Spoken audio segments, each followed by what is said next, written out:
فاسألوا أهل الذكر إن كنتم لا تعلمون. Assalamualaikum warahmatullahi wabarakatuh. Beberapa minggu yang lalu dan minggu sekarang sampai saat ini kita heboh di dunia maya dengan berita Prancis dan Islam. Ada apa sih? Dan ternyata Macron, presiden Prancis, telah memicu kontroversi sejak awal September. Saat itu ia mengajukan undang-undang untuk separatisme Islam di Prancis. Dan yang bikin heboh dan banyak yang demo itu adalah Macron sempat berujar bahwa Islam adalah agama yang sedang mengalami krisis di seluruh dunia. Karenanya pemerintahnya akan mengajukan rancangan undang-undang pada bulan Desember untuk memperkuat undang-undang pada tahun 1905. Nah, ini dia yang bikin masyarakat di Prancis demo, dan ini yang bikin heboh ternyata dari bulan September. Lalu untuk karikatur yang dipasang di dua ibu kota, yaitu di ibu kota Prancis tentunya, terjadinya adalah sebelumnya seorang guru sejarah dan geografi di sebuah sekolah pinggiran di kota Paris bernama Samuel Paty, berusia 47 tahun, menunjukkan karikatur tokoh panutan umat Islam, Nabi Muhammad SAW, dalam kelas pada 6 Oktober lalu. Nah, 10 hari berselang kejadian itu, ternyata ada si anak yang melihat gurunya ketika memberitahu itu dan menonton. Lalu si anak itu ternyata beragama Islam, dan Samuel Paty sebenarnya mengatakan jika ada yang mengganggu orang Islam suruh keluar. Lalu 10 hari berselang kejadian buruk menimpa Paty. Orang remaja kelahiran Rusia bersuku Chechen membunuhnya. Nah, jadi karena masalah hal ini membuat Presiden Prancis Emmanuel Macron memasang karikatur Nabi Muhammad di depan umum. Lalu karena hal ini kemarahan umat muslim di mana-mana terjadi. Ini adalah salah satu penghinaan yang pelecehan yang luar biasa. Ini tentunya sangat membuat kemarahan umat muslim, umat Islam di seluruh dunia. Karena Nabi Muhammad SAW adalah nabi yang sangat berakhlak, nabi anutan umat Islam, nabi terakhir dan nabi pertama. Kenapa nabi terakhir dan nabi pertama? Nabi Muhammad SAW sebelum turun lahir ke dunia di muka bumi, Nabi Muhammad SAW telah disebutkan di dalam kitab-kitab, kitab Zabur, kitab Injil, kitab Taurat, karena begitu luar biasanya. Jika tidak ada Nabi Muhammad SAW, maka kita dalam kegelapan, kehinaan, kemiskinan, kerendahan. Nabi Muhammad datang, turun, lahir, dilahirkan menjadi rahmat lil alamin, rahmat bagi seluruh alam. Nabi Muhammad lahir padam api majusi, pahala berhara runtuh karena begitu mulianya Nabi Muhammad SAW. Akhlaknya yang sangat mulia, akhlaknya seperti Al-Quran, tubuhnya harum, wangi, bersih, sehingga setiap manusia yang melihat, setiap manusia yang menatap wajahnya akan merasakan rasa cinta kepadanya. Abu Lahab, Abu Jahal, Abu Lahab ketika bertemu dengan Nabi menutup matanya. Kenapa menutup matanya?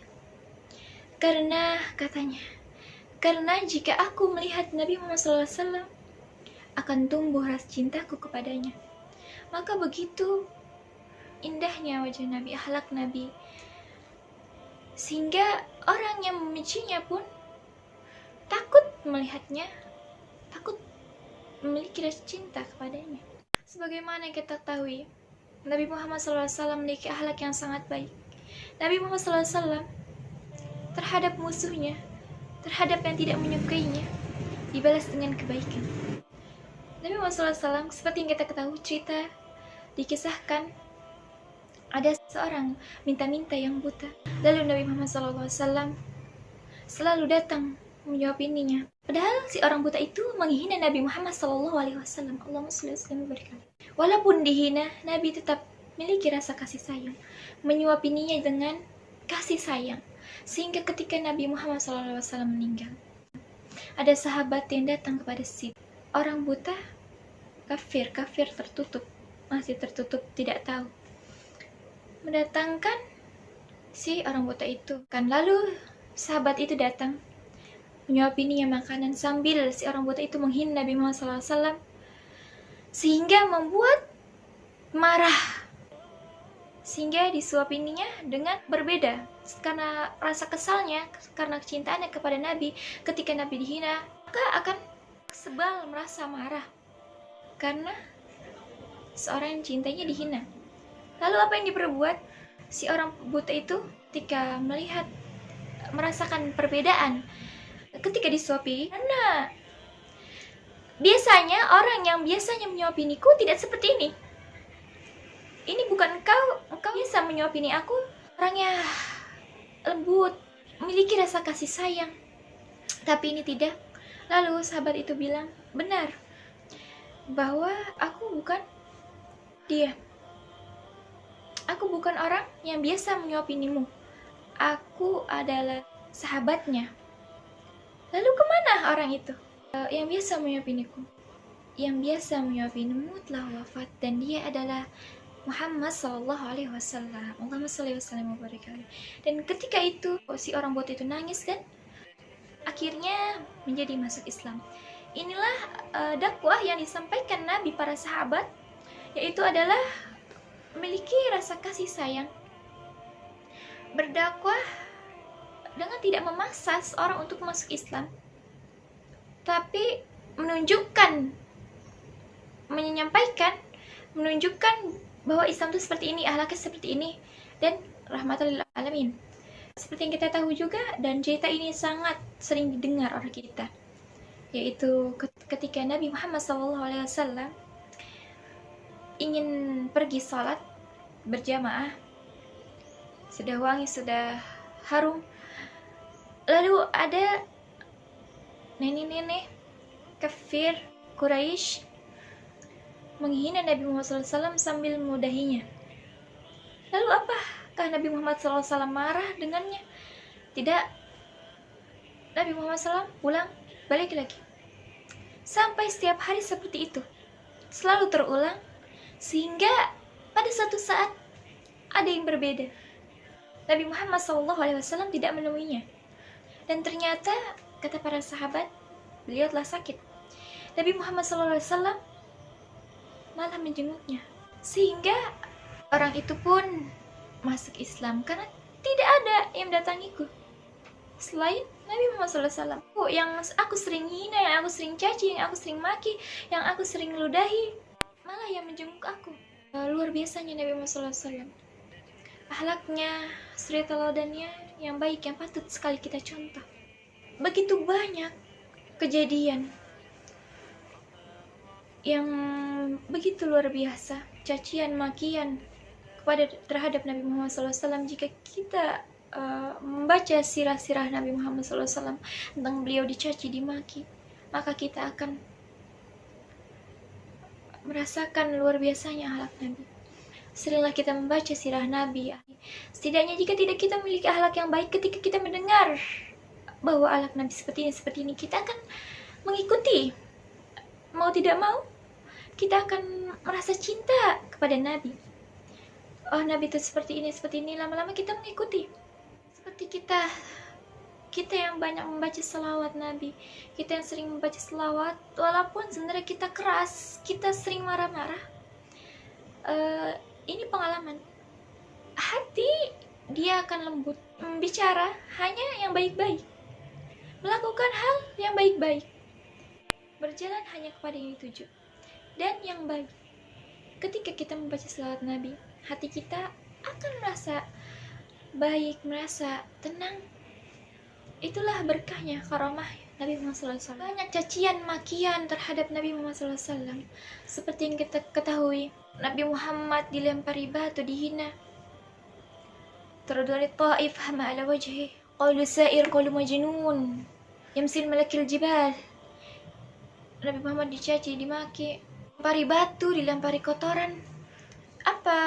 Apakah yang Nabi Muhammad lakukan? Nabi Muhammad tidak melakukan apa-apa. Sampai turun malaikat Jibril meminta kepada Nabi Muhammad, mendoakan agar engkau memberikan azab terhadap kaum Taif. Apa yang Nabi Muhammad lakukan? Nabi Muhammad berdoa, ya Allah, berikanlah mereka hidayah, petunjuk untuk agama Islam. Jika tidak mereka beriman kepada Allah, jika tidak mereka yang bertobat kepada Allah, maka setidaknya keturunannya yang masuk Islam. Begitulah doa Nabi Muhammad SAW. Akhlaknya begitu luar biasa. Ketika disuruh minta azab, malah memberikan doa agar keturunannya memeluk agama Islam. Dan inilah yang membedakan Nabi Muhammad SAW dengan nabi-nabi yang lain. Nabi-nabi yang lain, ketika umatnya tidak mau bertobat, tidak mau beriman kepada Allah, minta diturunkan azab. Tapi Nabi Muhammad SAW, ketika umatnya menghinanya, mencacinya, memakinya, Nabi Muhammad malah mendoakannya.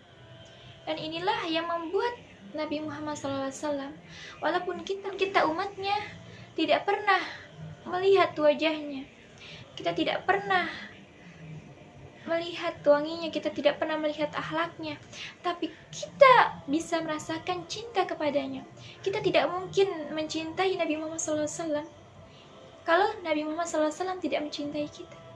Allahumma sholli wa sallim wa barik alaihi. Allahumma sholli wa sallim wa barik alaihi. Dan begitu juga yang kita lakukan terhadap Presiden Prancis, orang Prancis, dimanapun seluruh penjuru orang-orang yang menghina Islam, orang-orang yang membenci Islam, kita doakan supaya mereka dibukakan pintu tobat oleh Allah, dibukakan pintu hidayah oleh Allah. Hidayah berupa banyak macam, bisa berupa Allah berikan azab, ada yang mendatangkan mereka, kita tidak tahu. Kita meminta kepada Allah hidayah, dan setelah urusannya kepada Allah, hidayah apa yang diberikan. Saat Nabi kita dihina, kita adalah orang yang terhina karena kita mencintai Nabi Muhammad SAW, karena kita mencintainya. Ketika orang yang kita cintai dihina, kita adalah orang yang terhina, maka kita adalah salah satu doa yang diijabah oleh Allah. Ketika kita berdoa, doanya diijabah oleh Allah, dan kita berdoa agar orang-orang yang menghina Nabi Muhammad SAW diberikan hidayah, pintu taubat.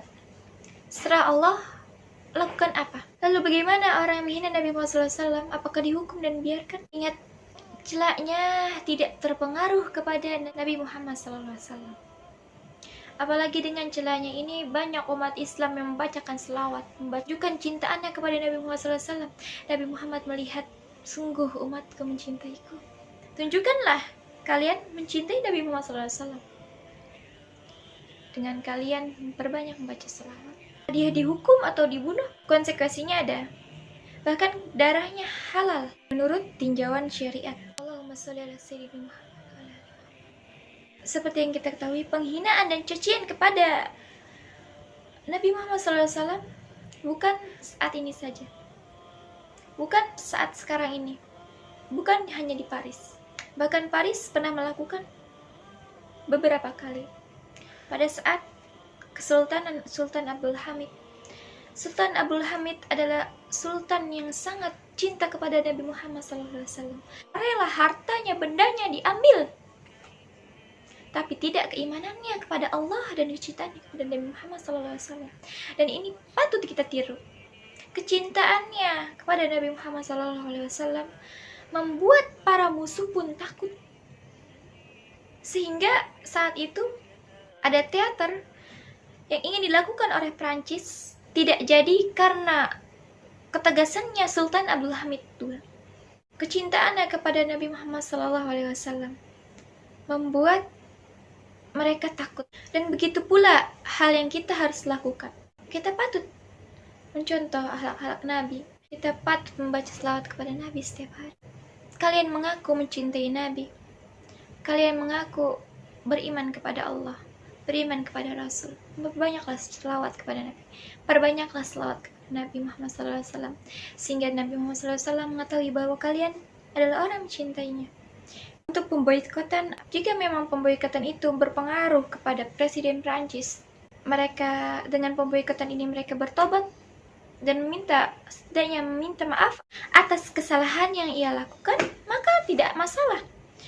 Memang kita umat Islam, umat Muslim yang mencintai Nabi Muhammad SAW patut menunjukkan rasa marahnya, tapi tidak berlebihan. Ingat, tidak berlebihan. Cukup pemboikotan itu adalah tidak membeli barang, kita menahan diri untuk membeli barang label Prancis itu. Jika sudah ada, ya biarkan. Jangan yang sudah ada, lalu ketika sudah dibeli malah dibuang-buang dan tidak terpakai. Ingat, masih banyak orang-orang yang membutuhkan dari barang yang kita beli itu. Jangan hanya dibuang-buang atau dirusak. Membelinya tapi dibuang. Ini adalah salah satu hal yang tidak wajar. Ketika kita cinta kepada Nabi Muhammad, maka kita tidak akan melakukan hal-hal yang terlihat adalah malah nafsu yang dilakukan. Bukan kecintaannya, tapi nafsu yang dilakukan. Ini sangat tidak diperbolehkan. Lalu, bagaimana jika para pegawai yang bekerja, warga Indonesia di tempat Prancis ini, kita memboikot tidak selamanya, hanya sementara agar Presiden Prancis meminta maaf. Agar ketika kita memboikot ada kekurangan pemasukan karena akibat yang terjadi oleh Presiden Prancis, mereka akan menyampaikan sehingga Presiden Prancis meminta maaf atas kesalahan yang dilakukan, karena membuat merek-mereknya, pabriknya mengalami penurunan. Maka ini tidak apa-apa. Wallahu a'lam bishawab. Assalamualaikum warahmatullahi wabarakatuh.